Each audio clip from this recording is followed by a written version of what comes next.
Bueno, pues bienvenidos y bienvenidas a nuestro estudio de la parasha de la semana. Gracias a los que habéis acudido presencialmente y a los que estáis conectados, que van a ver el shiur en diferido. También muchas gracias a todos. Tenemos esta semana la parasha de Balak. Balak, el rey de Moab, que de repente se da cuenta que viene el pueblo de Israel y que viene y se da cuenta de lo que ha pasado justo antes. La parasha de Jucat que leímos la semana pasada termina contándonos cómo el pueblo de Israel pues conquista el territorio de Sihón, de Og, los reyes del Amorí de Bashán. Og, que el Midrash nos lo presenta como un gigante, ¿sí? Dice que Moshe Rabenu cogió una pértiga para saltar y cuando saltó golpeó en el talón de Og, ¿sí? Así que podéis imaginar lo que era, sí, supuestamente Og, ¿no?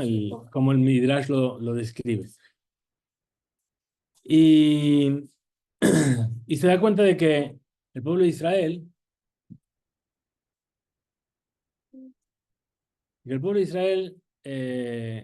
si trata de enfrentarlo en el campo de batalla, no va a tener un buen desenlace para él. Entonces, ¿qué dice? Vamos a atacar al pueblo de Israel en otro campo de batalla, el terreno espiritual. Entonces decide contratar a un hechicero, mago, profeta, vividor, como lo queramos llamar, que se llamaba Bilam ben Beor. Y bueno, todos conocemos la historia. Bilam finalmente accede a ir. De camino hay una historia con su mula, bien, un poco curiosa. Es interesante que lo leáis en su momento. La cuestión es que cuando llega Bilam a ver a Balak, le dice, vamos a ponernos manos a la obra, se remanga, vamos a empezar a maldecir al pueblo, y cada vez que trata de abrir la boca para maldecir, en lugar de una maldición, sale una bendición. Una vez, dice, ¿qué has hecho? Le has bendecido, deberías haberle maldecido. Segunda vez, ¿qué has hecho? Sí, tres veces, dice, mira, te traje para que le maldigas, por lo menos no le bendigas. ¿Sí? Y al final, Bilam le dice a Balak le dice a Bilam, vete, no hay forma de que Dios no quiere darte el honor que yo tenía reservado para ti. Y entonces Bilam le dice, ¿sabes qué? Antes de irme, te voy a dar un consejo.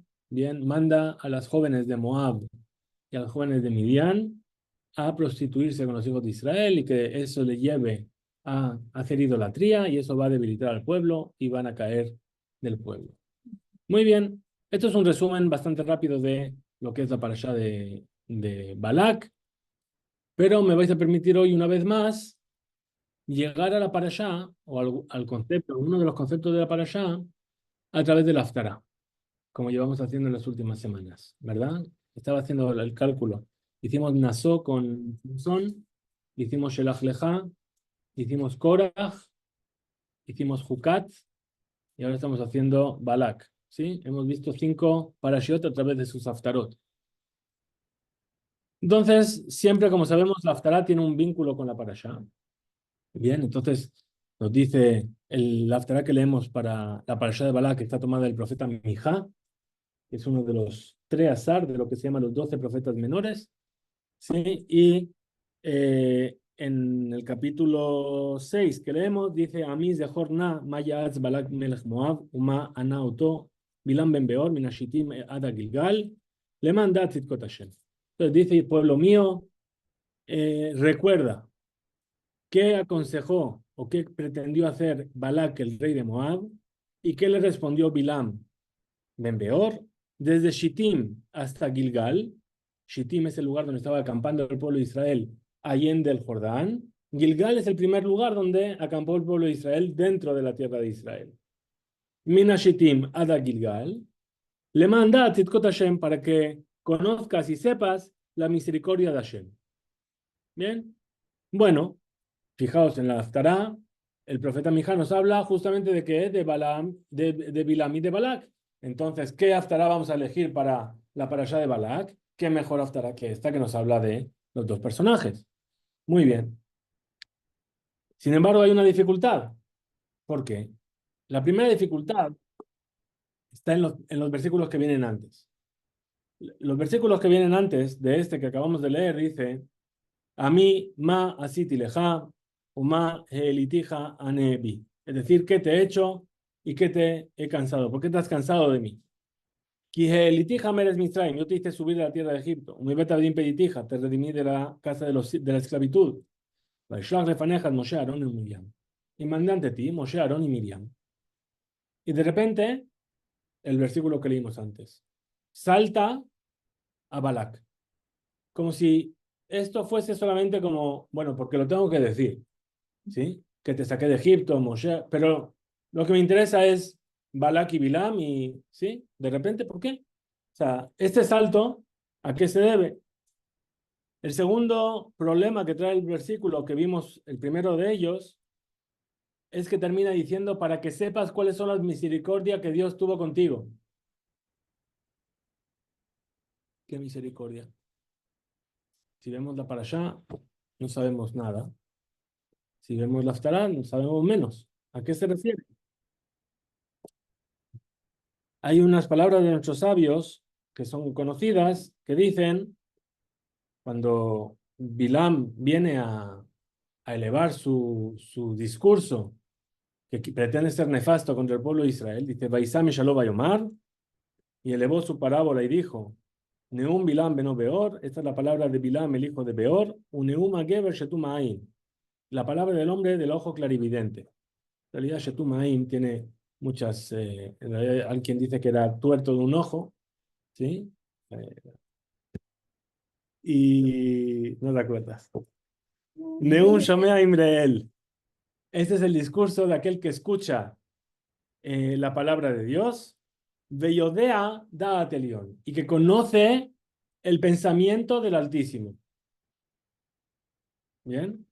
Y entonces preguntan a nuestros sabios en el Talmud, en Sanedrín, y dicen, Hashta de Ad Behemtolo Havayada, Da'at Elión Havayada. Y dice, espera, lo que pensaba su mula no lo entendía. ¿Iba a entender lo que piensa Dios? O sea, que la mula se aparta porque el ángel tal no se da cuenta de ello hasta que el ángel no se le revela. Me está diciendo que va a conocer lo que Dios pensaba. ¿Se entiende, no? ¿Sí? ¿Qué quiere decir? Que conoce el Da'at Elión.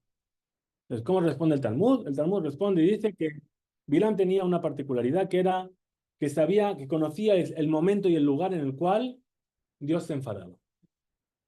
Y entonces, aprovechando eso, cogía y pedía que maldijese a uno u otro. ¿Sí? Así es como explica el Talmud en el mismo lugar. Dice, ¿qué quiere decir? Perdón, esa era su cualidad. Ahora, que conoce los pensamientos del Altísimo para que tú sepas las bondades que Dios te hizo, la misericordia que Dios tuvo contigo. Pregunta el Talmud entonces a continuación y dice, ¿qué es esta bondad que tuvo contigo? Ok, Bilam sabía cuando Dios se enfadaba. ¿Qué es lo bueno que te hizo Dios? Dice que en esos días y en esos momentos no se enfadó. Dios retuvo su ira. Y entonces dice el Talmud, dice, porque si fuese que se hubiese enfadado, no habría quedado un solo superviviente ni refugiado de los, como dice, enemigos de Israel. La Gemara muchas veces habla en lenguaje de lo que se llama saguineor, es decir, para no acusar lo dice al revés. Es decir, no habría quedado nadie del pueblo de Israel. ¿Bien? La misericordia de Hashem es que no se enfadó, retuvo su enojo. ¿Bien? Y lo más sorprendente es que el Talmud dice, porque si no lo hubiese hecho, no habría pueblo hoy en día. ¿Bien? Entonces, ¿qué quiere decir que no habría quedado nadie? ¿Acaso es más grave lo que pasó ahí con Bilam y Balak, que todavía no sabemos? O sí sabemos, ¿no? ¿Qué pasó? Finalmente dijimos que se desviaron hacia la idolatría y la idolatría de peor, etcétera. ¿Bien? ¿Es más grave eso que el becerro de oro? ¿Es más grave eso que los exploradores? En muchas ocasiones en el desierto Dios se enfadó, ¿sí? Y Moshe vino y dijo, no, por favor, no, si no, bórrame de tu libro, ¿sí? Acuérdate de Abraham, Isaac y Jacob. Y aquí no hay posibilidad de negociación ni de debate. Entonces dice algo curioso, dice, cuando te piden recordar algo, es porque ese algo generalmente o lo has vivido, te recuerda lo que has vivido, o sabes qué ocurrió, le ocurrió a tus padres, le ocurrió a alguien, ¿sí? Cercano, conocido, está en el libro. Recuerda. Pero aquí si no fuese porque Moshe viene y nos cuenta esta parashá en la Torá, el pueblo de Israel ¿dónde estaba mientras Bilam y Balak hacían todo esto? Estaban ahí acampados haciendo su vida. Ellos ni se enteraron de que había un tipo ahí arriba en las colinas tratando de maldecir al pueblo. Ni se enteraron. ¿Qué me vas a pedir que recuerde? Si no es porque ahora viene el profeta y dice, ah, no, porque Dios fue bueno contigo. Y el Talmud dice, no, porque retuvo su ira. Ahora sé lo que pasó, pero ¿qué me dices qué me pides que recuerde? Y es como si viene Moshe, viene y dice, ¿sabes lo que me ha pasado? ¿Sí? ¿Te cuento lo que ha pasado? Entonces, ¿qué es lo que ha pasado? ¿Qué fue eso tan grave que hicieron en ese lugar? Entonces dijimos que el pueblo de Israel cayó y fue llevado a hacer idolatría a peor. Todos tenemos un Yetzer Hara. Algunos nos lleva más a hacer esto, nos lleva más a hacer lo otro. Ok, es el Yetzer Hara, es tu trabajo. ¿Sí? Así, a fin de cuentas, sí. Pero lo que tienen en común todos nuestros instintos hacia el Yetzer Hara es que nos atraen de alguna manera, o sea, nos atrae lo que vamos a hacer, nos provoca algún placer, nos provoca algún, ¿no? ¿Cómo se servía a la idolatría de peor?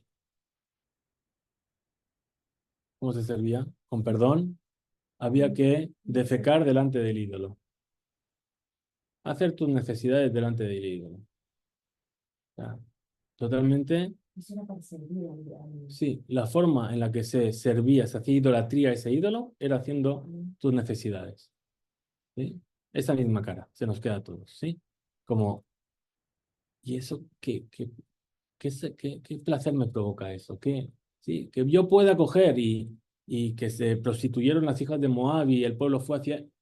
Puedo llegar a entenderlo, pero que me dijesen, haz tus cositas aquí y es asqueroso. O sea, ¿qué me estás pidiendo?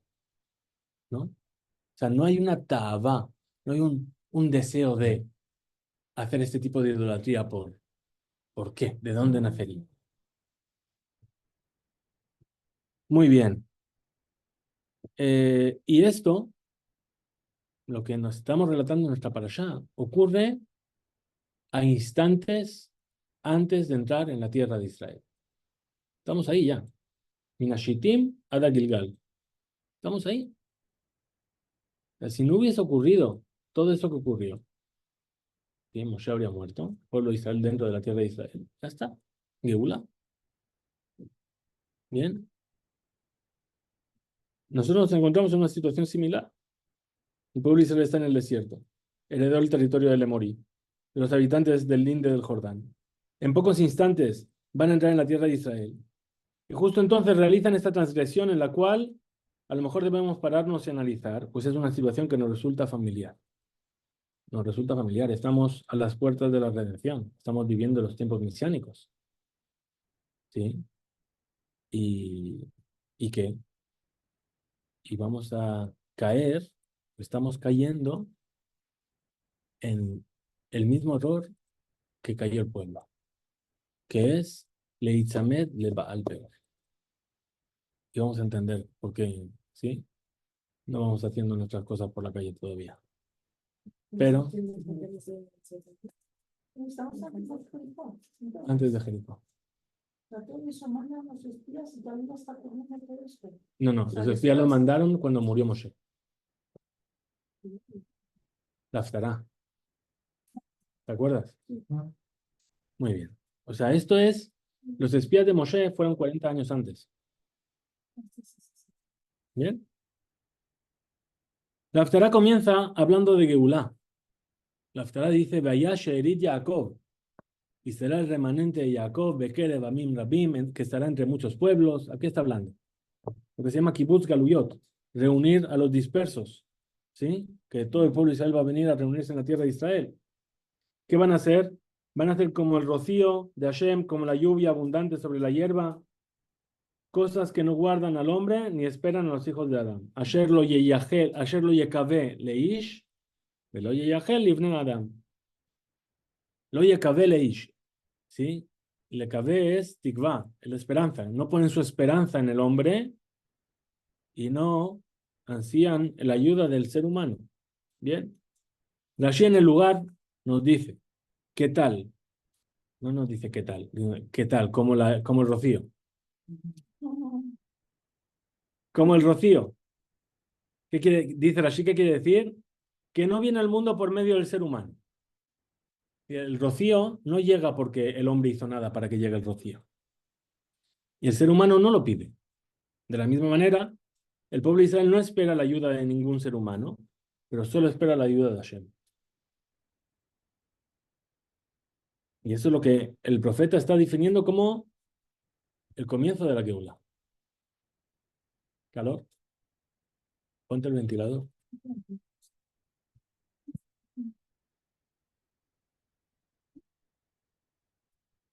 Muy bien.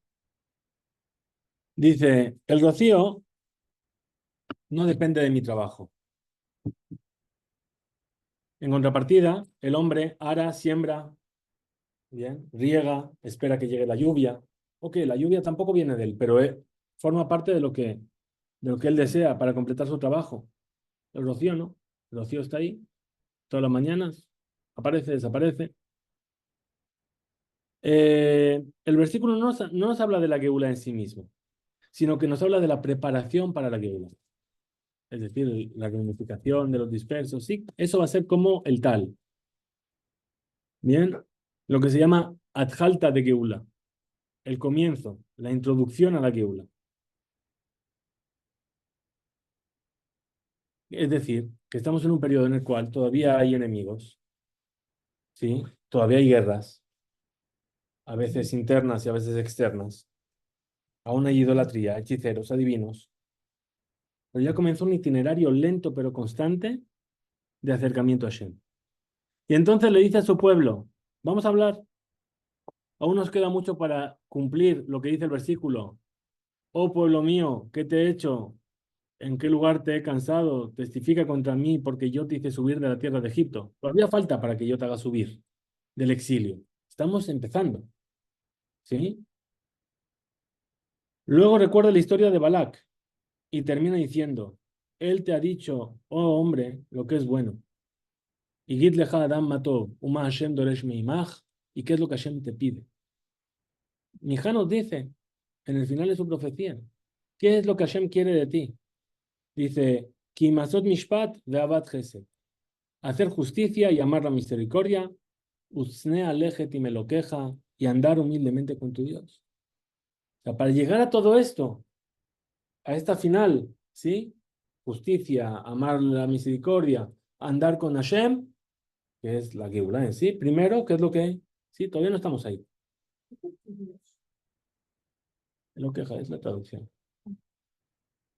¿Por qué? ¿De quién sería? ¿Por qué decimos Beaftet Hashem lo queja? Amarás a Hashem tu Dios. No es porque haya más de uno, es para que lo sientas tuyo. Bien. Otra vez, repetimos, hay que hacer hincapié en que el tiempo del cual habla el profeta es antes de la Geulá. Y sin embargo usa la expresión que no aguardan al hombre ni esperan a los hijos de Adán. Y ayer lo yekabe leish, lo yeyachel ibne Adán. Bien, dijimos, ¿no? Su esperanza no viene de los hombres, sino que viene de Hashem únicamente. Si fuese tras la llegada del Mashiach, podría entenderlo. Cuando llegue el Mashiach, el Hiat Hametim, el mundo se va a llenar de conocimiento de Dios. Y yo me voy a dar cuenta de que todo es divinidad, ¿sí? Y entonces, ¿de quién voy a esperar que lleguen las cosas? Únicamente de Dios. Me parece muy bien. Pero estamos hablando de antes de la Geula, de antes del comienzo de la Geula. En nuestros días es verdad. Hashem nos da todo. Y aún así, o sea, no cambia el escenario. Después de la Geulá y antes de la Geulá, todo viene de Hashem. todo es divinidad. Pero ¿cuál es la diferencia? Que antes de que el mundo se llene de conocimiento de Dios, ¿yo qué es lo que tengo que hacer para vivir? Tengo que hacer cosas, ¿no? Eh, Trabajo, sembrar, buscar sustento, ¿sí? Es decir, en palabras de nuestros sabios, crear un utensilio para recibir la bendición, lo que se llama ishtadlut, ¿sí? Hacer lo necesario para que Dios me pueda dar la bendición. No es que pueda, sino para que cuando yo lo reciba, sienta que me lo merezco. ¿Bien? De paso lo decimos también en el Halel. Dice, Tov la hasod ba Hashem, mi betoach ba Adam. Es mejor resguardarse en Hashem que confiar en el hombre. ¿Sí? Sin embargo, perdón, ¿qué se entiende de aquí? No es que esté prohibido. Uno puede apoyarse en el hombre, pero es mejor apoyarse en Hashem, ¿verdad?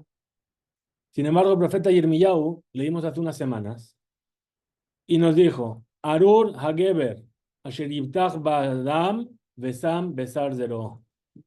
Maldito es el hombre que pone su confianza en el ser humano y apoya en un brazo de carne, y se apoya en un brazo de carne. Umin Hashem Yasur Libo, y de Dios aparte su corazón. Entonces, no entiendo, hay que ponerse de acuerdo. ¿Sí? O Tov la Hasot, o es bueno apoyarse, o Arur. De Arur yo entiendo que es malo, ¿no? Entonces, o es bueno o es malo. Ponte de acuerdo. ¿Bien? ¿Y cómo se relaciona todo esto con Baal Peor? Con la idolatría de Peor.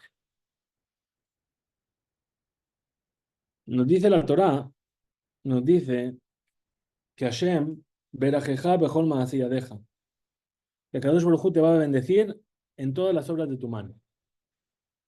¿Bien? Hay dos formas de entender este concepto.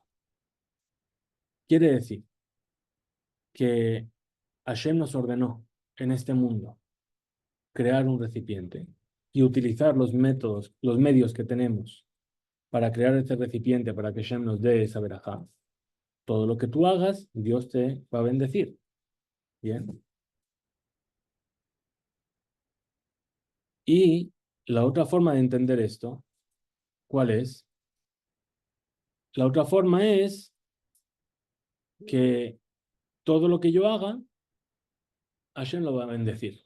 Es decir, da igual cuál sea el utensilio, Hashem me va a mandar la veraja. ¿Cuál es la diferencia? La primera,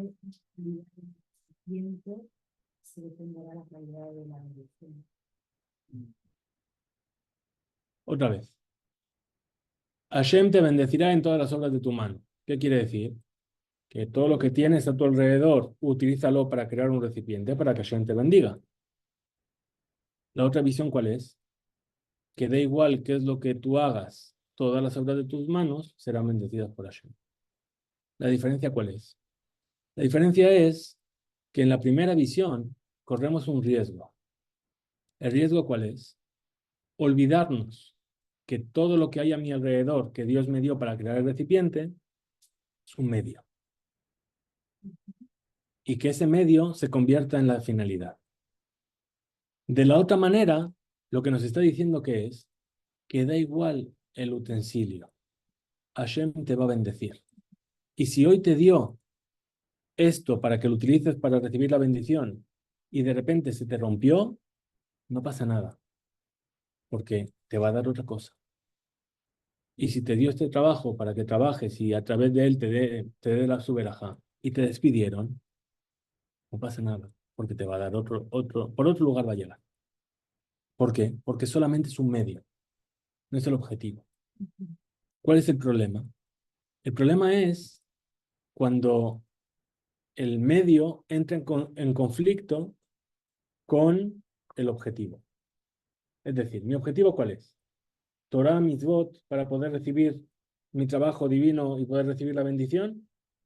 Si el utensilio es el fin y yo tengo que elegir entre el utensilio y la Torah de las mitzvot, por ejemplo, Entonces, es que si dejo de si dejo de ocuparme del utensilio, ¿cómo voy a recibir la bendición? Pero date cuenta, querido, la bendición viene de todas formas. ¿Sí? Yo tengo que trabajar, ¿verdad? Muy bien. Pero cuando yo tengo que trabajar y el hecho de que tengo que trabajar pasa por encima de que yo tengo que ir a la sinagoga a rezar, entonces es que he entendido mal la cosa. ¿Se entiende? Si el hecho de que yo tengo que trabajar me evita ir a estudiar Torah, es que he entendido algo mal. Es que mi medio se ha convertido en mi objetivo. Es decir, voy a ir a estudiar, que es parte del objetivo, y lo que yo pienso que estoy ganando porque me quedé trabajando de más, Hashem me lo va a dar por otro lado, ¿no? Es como cuando nos dicen, ahora que llega Tisha B'Av, y ¿sí? El que trabaja en Tisha B'Av no ve verajá de la obra de sus manos. El que trabaja en Purim no ve verajá de la obra de sus manos. ¿Por qué? Porque, porque en Tisha B'Av, ¿en qué tienes que estar? En lo que tienes que estar, en el objetivo. En el objetivo. ¿Sí? Si tú estás preocupándote de trabajar y tal, no sé qué, bueno, pues, chico, ¿sí? Lo que tenía que llegar, te va a llegar. Pero, bien, ya va a cerrar el chiringuito. Te ha gustado, ¿eh? Entonces, en realidad, ¿sabes qué? Esta es la línea argumental del Yetzer Hara. El Yetzer Hara no es tonto. No va a venir y te va a decir, mira qué ídolo más bonito, haz idolatría. No te va a decir eso. El Yetzer Hara viene y te dice, y te ve y te dice, wow, no, no, trabaja más, no. Dice, qué bien has rezado hoy. ¿Con qué intención? ¿Con qué cabana? ¿Sí? Sigue así. Haz. ¿Sí? Haz, haz. ¿Por qué? Porque cuando te dice haz, ¿qué te está diciendo? Eres tú el que ha hecho esto. Es tu tefila. Y es tan buena porque lo has hecho tú. Y entonces, cuando tú escuchas y escuchas y escuchas y escuchas, ¿qué pasa? Que al final tú vas creciendo y Dios va quedando de lado. Y entonces ahí la emuná desaparece. Y entonces, ¿qué? Ya te puede decir, ven, vamos a servir a peor.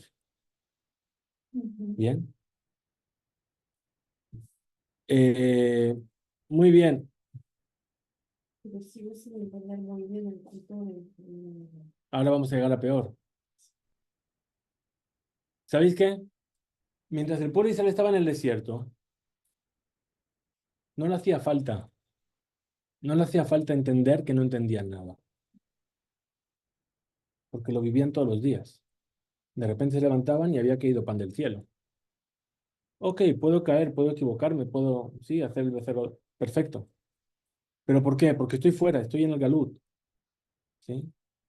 Pero cuando estoy viviendo en lo que se llama Geulah, ya en la redención, no puedo seguir viviendo como en el galut.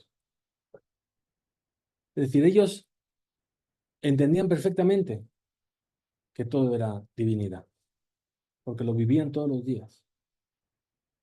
¿Bien? Sin embargo, ese no es el objetivo de Hashem. El objetivo de Hashem no es que todos los días podamos presenciar de manera abierta que no entendemos nada. El objetivo de Hashem es que tomarnos de la tierra de Egipto, llevarnos al monte Sinai, hacernos entrar en la tierra de Israel, para que estemos en contacto directo con el mundo, con la naturaleza, y que a través de la naturaleza construyamos el utensilio para que nos dé la verajá. ¿Se entiende más o menos? El vivir constantemente presenciando los milagros de Hashem no es el objetivo, no es lo ideal para nosotros.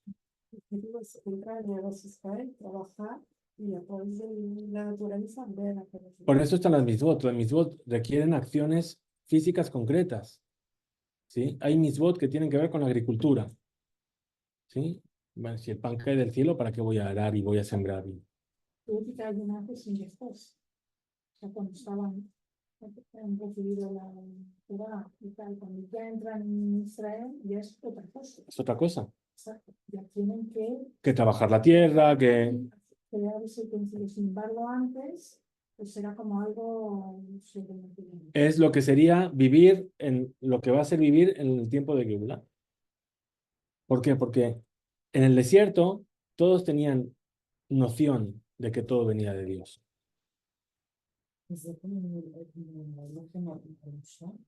¿Por qué la Hamabushá? Como le parece mencionado, como sin tener mérito, igual me cae todo. Ok. Eh, Pero el man caía por mérito. sí. Primero, caía por el mérito de Moshe. Y segundo, el man tenía una particularidad, que es que caía más cerca o más lejos de tu tienda en función de tus méritos. ¿Sí? Entonces, el que había sido bueno tenía el man en la puerta y el que había sido un poco travieso tenía que caminar. ¿Bien? Bueno,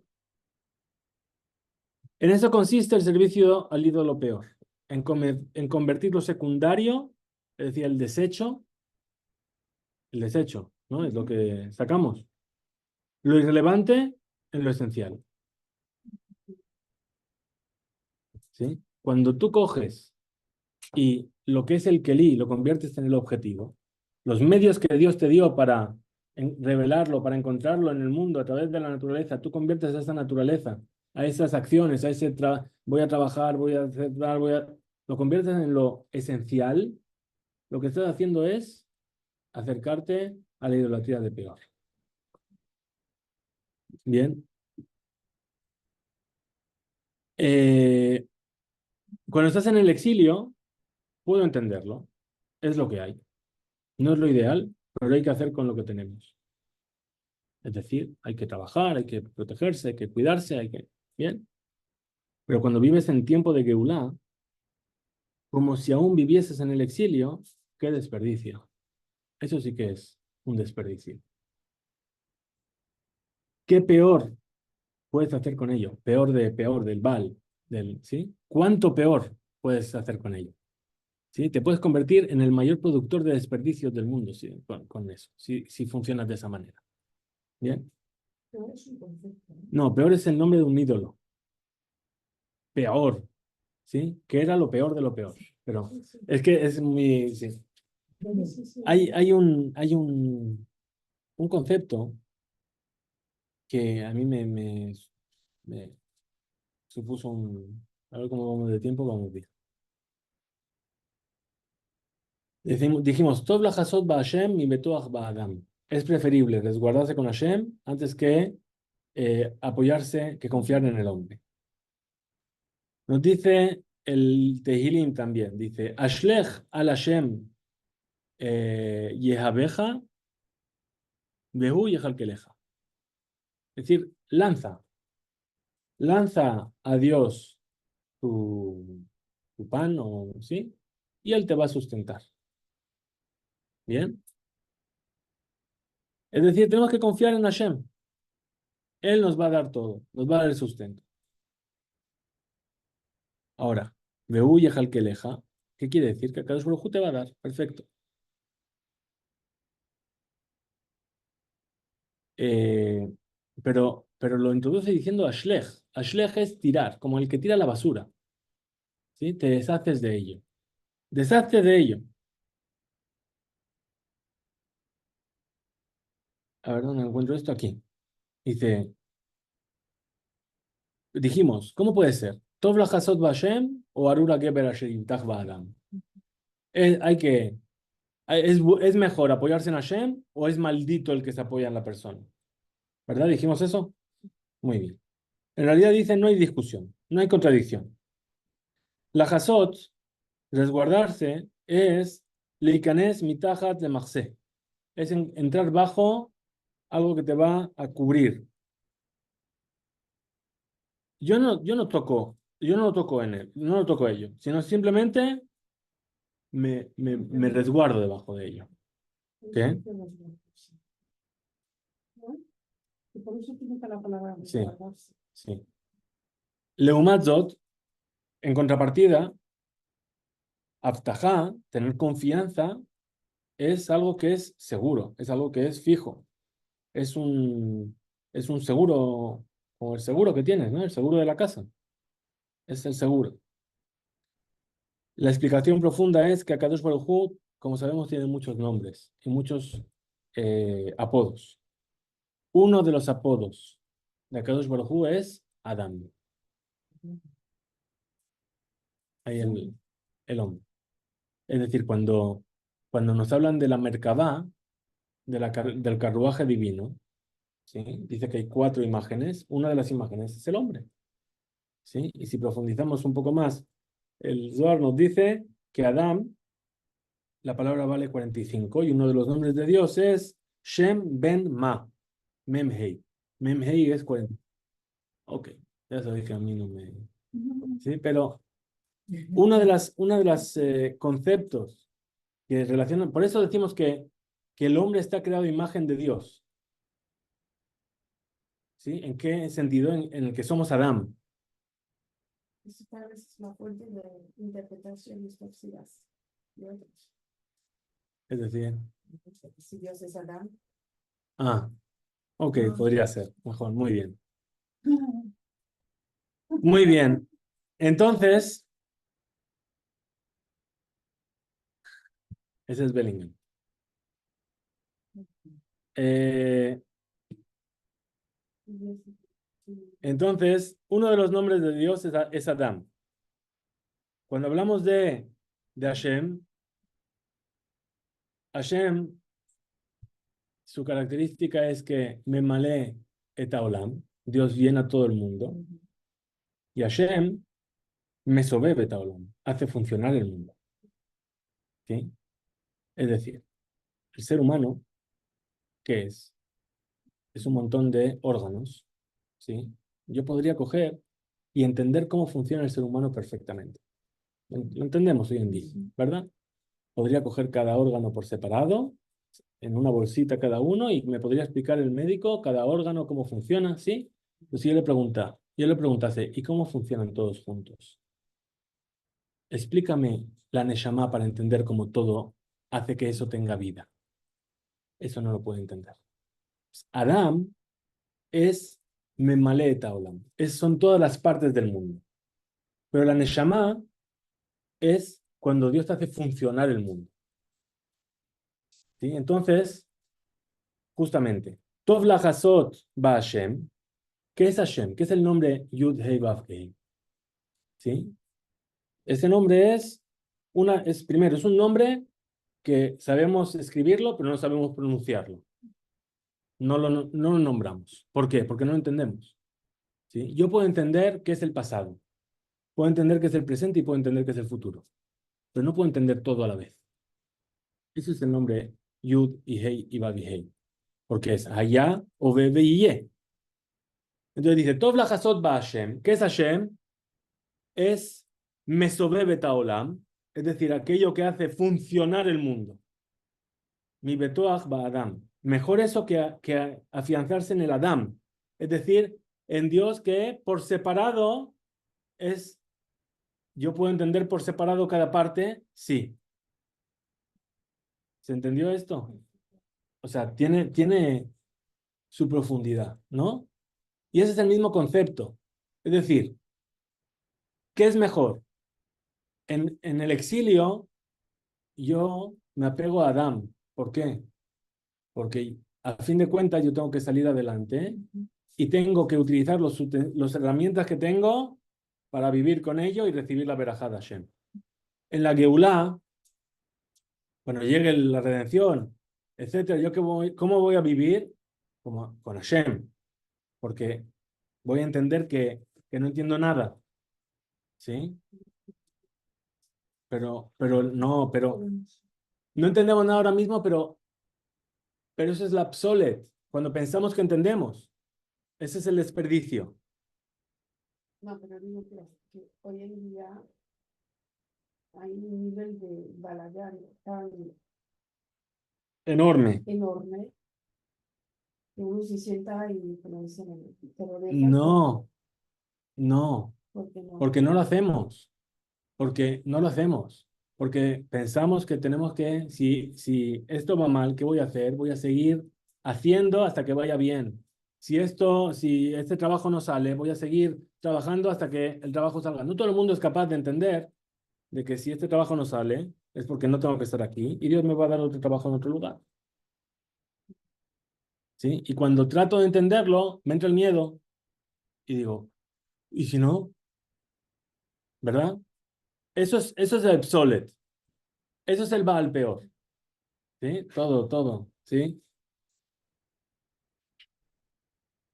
No está mal. Dice, y el remanente de Jacob, de allá Sherit Jacob, dijimos el primer versículo de la Haftará. Ese es el trabajo de la preparación para la Geulá. Dijimos que la Haftará empezaba a hablar antes de la Geulá. ¿Sí? Ese es el trabajo. Entender que no estamos en manos de los hombres, sino que todos son las herramientas para entender que todo es divinidad. Es la imagen de la cuerda, entonces, que van los años, De en que, los tiempos antes de Mashiach. Estamos todos atados a la cuerda y la va a mover y los que se hagan bien la cuerda que se queda desbarajada. ese mashal es para otra. Eso es por la dificultad de lo que va a suponer los tiempos premesiánicos. Perdón, en los ciclos que de mejor desguardarse ha quedado clarísimo, pero que qué maldito aquel que confía en un hombre. O sea, Bien. dijiste que había una diferencia entre uno y otro. ¿Por qué? Porque si él pone toda su confianza en Adán, ¿en qué está poniendo su confianza?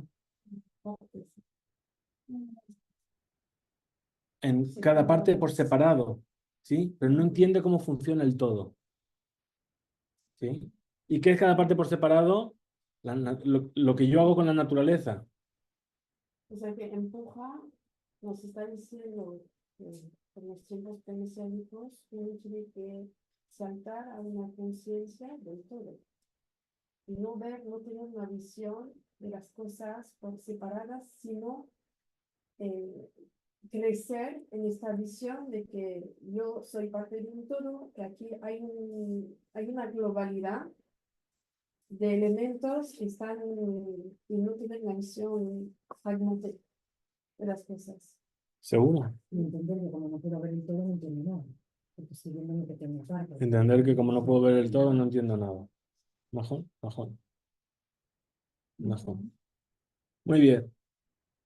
Da para más. Se puede seguir con el concepto. Da para más. Pero vamos a hacer un pequeño cierre hablando particularmente del profeta Mija. Bien. Mija. Mija. No es Mija, es Mija. Mija.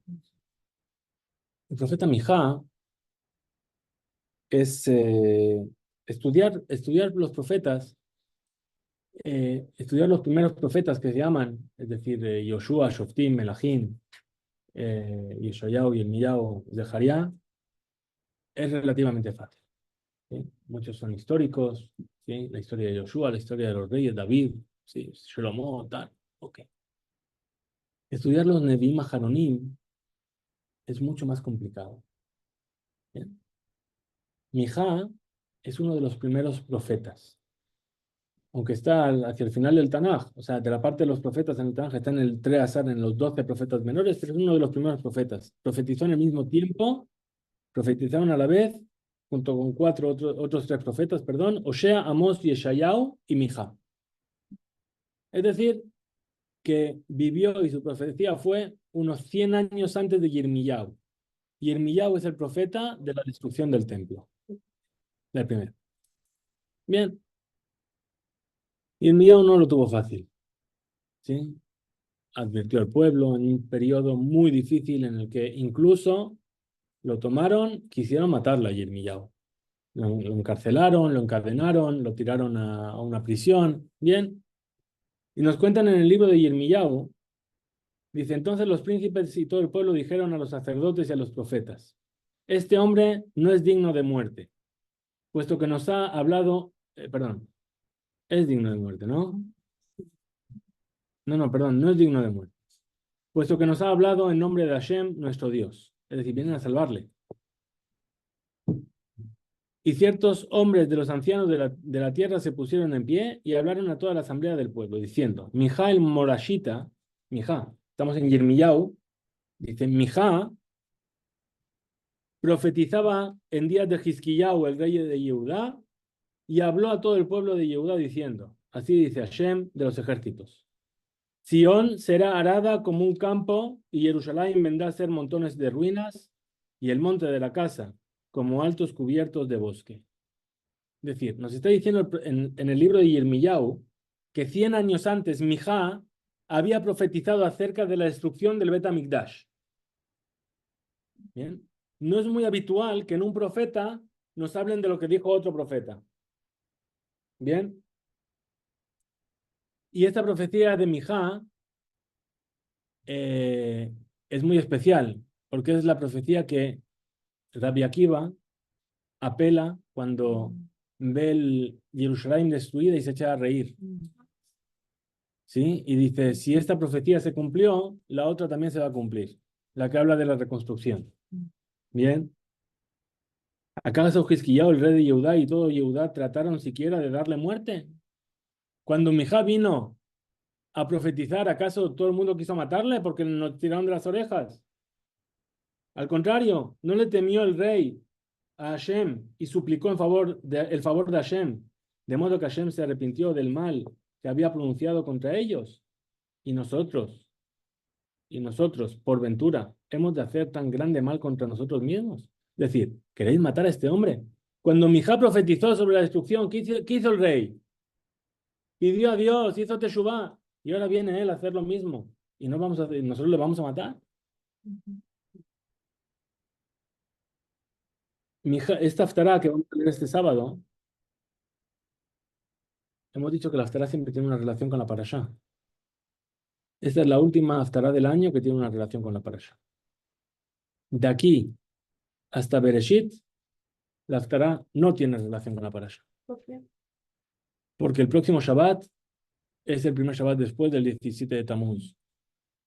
Y a partir del 17 de Tammuz entramos en el periodo de 3 semanas y en esos 3 Shabbatot se leen 3 haftarot especiales.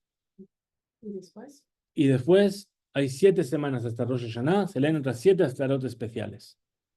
Las 3 primeras se llaman las 3 haftarot de castigo, que son Yirmiyau, Yeshayá y Yeshayá. Y las 7 de consuelo son todas las que Nahamú, Roni Akará, Aniyaso Ará, Batomer Sion, todos que son haftarot que vienen a consolarnos después de Tisha B'Av. Muy bien. No, las haftarot vienen de los profetas. Cuando se nos prohibió estudiar Torah públicamente, entonces, ¿qué hicieron? Dijeron, no podemos no estar vinculados a la Torah. Vamos a buscar un sustituto. ¿Sí? ¿Qué es lo que no quieren los romanos, griegos, etcétera, que saquemos? ¿El rollo grande? Vamos a sacar el rollo chiquito. Los libros de los profetas. Y vamos a buscar en los profetas algo que tenga que ver con la parashá de esa semana para recordarnos de qué va la parashá. Bien, y ahí nació la Haftará. Muy bien. Entonces,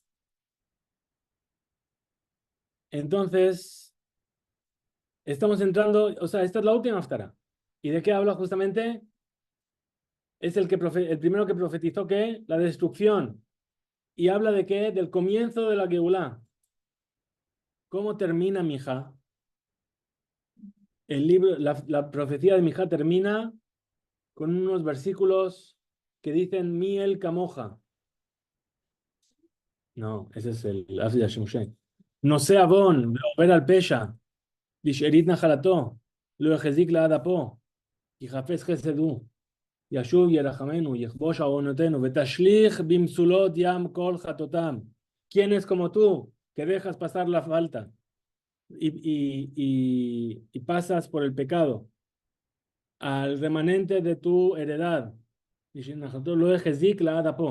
No, no por siempre vas a mantener tu furor, porque Jafes Gesedú, tú deseas la bondad, Yashub y el Ajamenu, al que retorna tú lo consuelas, te apiadas de él. Yichbosh abonotenu, vamos a conquistar nuestras transgresiones. Betashlich bimtzulot yam, y tiraremos a los fondos del mar todas nuestras transgresiones. Este es el versículo que decimos cuando en Rosh Hashanah, en Tashlich. ¿Sí? Este versículo está vinculado con las 13 midot de la compasión divina. Hashem, Hashem, Kel, Rahum, Behanun. ¿Sí? Es decir, comienza con la Geulah. Nos habló de la destrucción. ¿Sí? Ahora nos está hablando de Teshuvah. Bien. Y suena algo Barakibilam, ¿Mm? que se apiada y que es Baal Gesed, es exactamente Recuerda mi pueblo lo que dice, para que sepas, le manda Tzitkot Hashem, la compasión de Hashem que tuvo con vosotros, que no se enfureció. Yashov Yerachamenu Yechbosh, no, lo ejezik la adapo, no por siempre va a mantener su enojo. Bien. Es muy interesante este profeta Mijá. Este profeta Mijá dice, Va'ani Hashem atzapeh. Dice el profeta Mijá también, unos capítulos antes de nuestra Haftará. Dice, Va'ani Hashem atzapeh. Es decir, yo miraré hacia Hashem, del Etzapot. Ojila Elohei Ishi, voy a desear, mi deseo va a ir hacia el Dios de mi salvación, Ishmael y Elokai, voy a escuchar a mi Dios. Altis Mejio Yavti Li Kinafalti Kamti, no te alegres conmigo, enemigo mío, porque me caí y me levanté. En realidad es de Mijá. Kieshev Bachoshech Hashem Orli, porque cuando estoy sentado en la oscuridad, se añade. Sí, al final. Se añade, pero de Mijá. Porque cuando estoy sentado en la oscuridad, Dios es mi luz. Vani Hashem atzape. Yo miro hacia Dios. ¿Cómo se dice? En hebreo se dice, está mal dicho.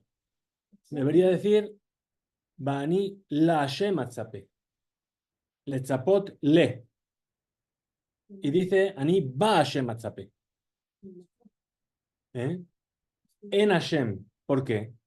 Porque el tzapot es observar, pero también, ¿sí? ¿Qué es? También tener, ok. Y también, cuando yo voy al supermercado y compro waffles, son waffles que están mechupot chocolate, que son envueltas, recubiertas. Es decir, que Dios me envuelve. Cuando Dios me envuelve, sí, sí, un bombón de chocolate. Najo. Cuidado con el calor porque con el calor se... Ah, no. Tov la hasot. No, eso está bien. Es guarecerse. Bien. Entonces, ¿por qué? ¿Por qué va Hashem? Porque yo estoy recubierto por Hashem. Es decir, que en todo lo que me pase yo veo a Hashem. No hay peor, no hay desecho. Me doy cuenta que todo lo que es mi mundo, incluso en la naturaleza, todos los utensilios que yo tengo, son Hashem. Y si Hashem me dio esto para servirles lo que necesito, y si me da otra cosa, es otra cosa. Y si no tengo esto ahora, no pasa nada porque me va a dar otra cosa. Ahora, Kinafalti Kamti. Cuando me caí, me levanté. Uno podría pensar que como dice el Tehilim dice, Sheba y Pol Tzadik Beyakum. 7 veces cae el Tzadik se levanta. No, no es eso. Es Kinafalti Kamti. Porque me caí, me levanté. Si no me hubiese caído, no me levantaría. ¿Y por qué? La caída es necesaria. ¿Y por qué me levanté? Porque cuando estoy en la oscuridad, cuando todo es oscuro y no entiendo nada, para mí no está oscuro. Porque Hashem es mi luz. Y entonces yo entiendo que no entiendo nada y por eso entiendo. Sí, me gustan estos juegos de palabras. Por eso entiendo. Dice el versículo, dice, Zarach bachoshech orla yesharim. Dice el Tehilim, brilla en la oscuridad, es la luz para los rectos. Eso es Hashem. Donde todo es oscuro para todo el mundo, para la gente que se apega a Dios, no hay oscuridad. Bien. Esta es la Haftará de mi hija. Y con ella nos preparamos a un periodo muy complicado, de dolor, luego de consuelo. Y que Hashem quiera convertir estos días en días de alegría y regocijo, como vamos a anunciar este Shabbat. El Shabbat antes de la Haftará, del ayuno, perdón, se anuncia y se dice: hermanos de la casa de Israel, escuchad, el ayuno del mes, en este caso cuarto, será tal día, quiera Hashem convertirlo en días de alegría y regocijo, y Amin Tovim, y que amemos la paz y la verdad. Y entonces así podremos ascender al Ejet y me lo quejo, caminar discretamente junto con Hashem, que es lo que Hashem pide de nosotros. Shabbat Shalom. Shabbat Shalom.